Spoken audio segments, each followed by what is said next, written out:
সকলের প্রিয় আবু সাঈদ মৃত্যুবরণ করেছেন। ইন্না লিল্লাহি ওয়া ইন্না ইলাইহি রাজিউন। এখানে আমাদের একটি জিনিস জানা খুব প্রয়োজন। আবু সাঈদ যে মৃত্যুবরণ করলেন, আমাদের প্রিয় ভাই, তাকে কি আল্লাহ সুবহানাহু ওয়া তাআলা শহীদি মর্যাদা দিবেন? আসুন এই বিষয়ে আমরা একটু জেনে নিই। আল্লাহ রাসূল সাল্লাল্লাহু আলাইহি ওয়াসাল্লাম বলেন, কোনো মানুষ যদি সত্য দিনের প্রতি বা সত্যের প্রতি মানুষকে আহ্বান করতে চায়, এই আহ্বানে যারা সাড়া দিবে না এবং তাদের সাথে যদি মোকাবেলা করা হয়, এই মোকাবেলাতে যদি কোনো মানুষ যদি জালিমের হাতে যদি মৃত্যুবরণ করে, তাকে আল্লাহ সুবহানাহু ওয়া তাআলা শহীদি মর্যাদা দান করবে। এটাই হচ্ছে আল্লাহ সুবহানাহু ওয়া তাআলার বিধান।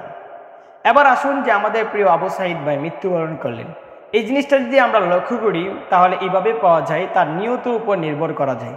কেননা রাসূল সাল্লাল্লাহু আলাইহি ওয়াসাল্লাম বলেন, কোনো মানুষের নিয়ত যদি তাকে আল্লাহর সন্তুষ্ট উদ্দেশ্য, সে যেন আল্লাহ এবং তার রসুলকে পেল আর আল্লাহকেও পেল। আর কেউ যদি সন্তুষ্ট তাকে এভাবে নিয়ত যে দুনিয়া এবং মানুষ যেন তাকে সেলিব্রিটি হিসেবে মনে করে, অথবা তাকে যদি এইভাবে মনে করা হয়, দেখো জালেমের কাছে বুকটা ফেটে দিলেন, এই যদি নিয়ত থাকে, তাহলে সে যেন এই বাহবাটা দুনিয়ার মধ্যে পেয়ে গেল। কিভাবে? রাসূল সাল্লাল্লাহু আলাইহি ওয়াসাল্লাম একটি হাদিসের মধ্যে স্পষ্ট ভাষায় বলেন, কিয়ামতের কঠিন ময়দানে আল্লাহ সুবহানাহু ওয়া তাআলা বলবেন, ও বান্দা, দুনিয়ার জমিনের ভিতরে এত 50 বছর হায়াত অথবা 20 বছর, 30 বছর, 25 বছর হায়াত দিয়েছিলাম। এই হায়াতের জিন্দেগির মধ্যে তুমি আমি আল্লাহর যে বিধানগুলো ছিল, এই বিধানগুলো কতটুকু বাস্তবায়ন করেছো বা কতটুকু তুমি আমল করে আসছো, একটু তুমি আমাকে বলো। সে মানুষটা বলবে, আল্লাহ, তোমার দিন বা তোমার উদ্দেশ্য যে বাস্তবায়ন করাতে গিয়ে জালিমের হাতে গিয়ে আমি মৃত্যুবরণ করেছিলাম, আমাকে আল্লাহ তুমি শহীদি মর্যাদা আমাকে দান করো, এই দেখো আমার শরীরের রক্ত। তাহলে আল্লাহ সুবহানাহু ওয়া তাআলা বলবেন, যদি তোমার নিয়ত যদি তাকে জালিমের হাতে যদি তোমার মৃত্যু যদি বরণ হয়, যদি আল্লাহর দিন বাস্তবায়ন করতে গিয়ে, তাহলে আল্লাহ সুবহানাহু ওয়া তাআলা বলবেন তোমাকে শহীদি মর্যাদা দান করা হবে।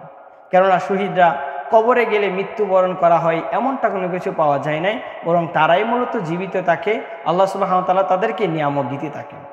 তাহলে আবার কিছু সংখ্যক মানুষদেরকে কিয়ামতের কঠিন ময়দানে আল্লাহ সুবহানাহু ওয়া তাআলা বলবেন যে, বান্দা, তুমি কি ছিল, তোমার কি আমলগুলো করে নিয়ে আসছো এই দুনিয়ার জমিন থেকে? বান্দা বলবেন, আল্লাহ, দুনিয়ার জমিনে তোমার দিন বাস্তবায়ন করা, তোমার যে আদর্শ ছিল সে আদর্শ বাস্তবায়ন করা, অথবা আমাদের যে আল্লাহর যে হালাল যে বাস্তবায়ন আদর্শ নীতিমালা, সেইগুলো আমি বাস্তবায়ন করতে গিয়ে জালিমের হাতে মৃত্যুবরণ করেছিলাম। আল্লাহ বলবেন, তোমার তো ছিল নিয়ত ছিল যে দুনিয়ার মানুষ যেন তোমাকে বাহ বাহ বলে, তোমাকে যেন শহীদ বলে, তোমাকে যেন এমনটা বলে যে জালিমের সামনে তোমার বুকটাকে উধাও করে দিলেন, আর জালিম তোমাকে গুলি করতে করতে পৃথিবীর জমিন থেকে মৃত্যুবরণ করায়, আর মানুষ যেন তোমাকে বাহ বাহ বলে, তোমাকে শহীদ বলে, বা জালিমের সামনে তোমাকে নিজেকে বীর করে তোলো, এমন যেন তোমরা বলো, তোমার ছিল এই নিয়ত।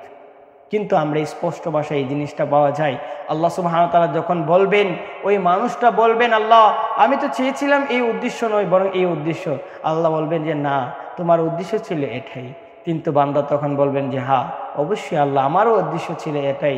তখন আল্লাহ সুবহানাহু ওয়া তাআলা বলবেন, দুনিয়ার প্রচুর পরিমাণ তুমি বাহবা পেয়েছো, এই বাহবা পেয়েছো, আজ আমি আল্লাহর কাছে তোমার শূন্যতা চেয়েছো, তুমি আল্লাহর কাছে কোনো কিছু পাবা না।